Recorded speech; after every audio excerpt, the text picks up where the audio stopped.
سوال ہے کہ ناراض شوہر اور محبوب کو کیسے منایا جائے۔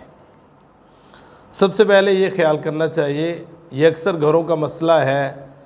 کبھی بیوی ناراض ہو جاتی ہے، کبھی شوہر ناراض ہو جاتا ہے، اور اکثر تو شوہر ہی ناراض ہوتے ہیں، بیوی بیچاری کم ہی ناراض ہوتی ہے،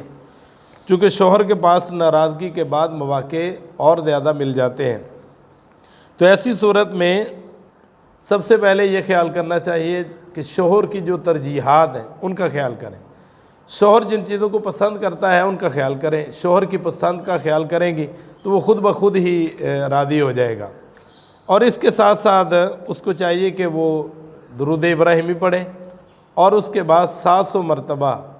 بسم اللہ پڑھے، اور آخر میں پھر درود شریف پڑھے۔ ایک پانی کا گلاس لے اور اس میں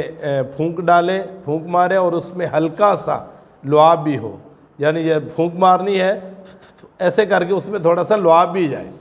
تو وہ اس شوہر کو پلا دے، تو انشاءاللہ اس کی محبت واپس پلٹ آئے گی، اور جو شوہر ناراض ہے وہ ٹھیک ہو جائے گا۔ تو سب سے پہلی بات اس کی ترجیحات کا خیال رکھیں، شوہر کس چیز کو پسند کرتا ہے۔ رسول اللہ صلی اللہ علیہ وسلم نے فرمایا کہ بہترین بیوی وہ ہے کہ جب شوہر اس کا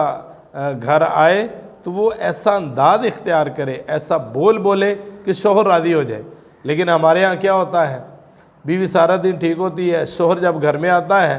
تو پھر ایسا بولتی ہے، ہائے میں تھک گئی ہوں، سر باندھ لیا ہے، پریشانی کوئی نہ کوئی تکلیف والی بات بتا دی ہے، کوئی پریشانی والی بات بتا دی ہے، تو جس کا موڈ پہلے ہی خراب ہے اس کو مزید خراب کر دیتی ہیں۔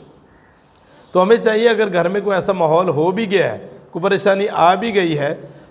تو اس کو شوہر کو پہلے بتانے کی بجائے شوہر کے لیے وہ انتظام کریں جس کے لیے وہ خوش ہوتا ہے، یعنی اس کے لیے کوئی اچھا بول بولیں، کوئی اچھی بات بتائیں، کوئی اچھی خبر پہنچائیں۔ یہ نہیں ہے کہ دودھ گر گیا ہے اور شوہر آتا جائے اور آ کر کہے آج تو سارا ہی دودھ گر گیا ہے۔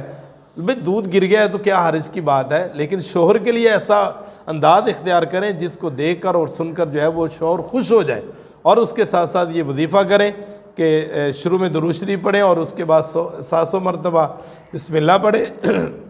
اور آخر میں ایک مرتبہ پھر درود شریف پڑھ کر اس کا دم کر کے اپنے شوہر کو پلائیں، تو انشاءاللہ شوہر ناراض شوہر جو ہے وہ خوش ہو جائے گا۔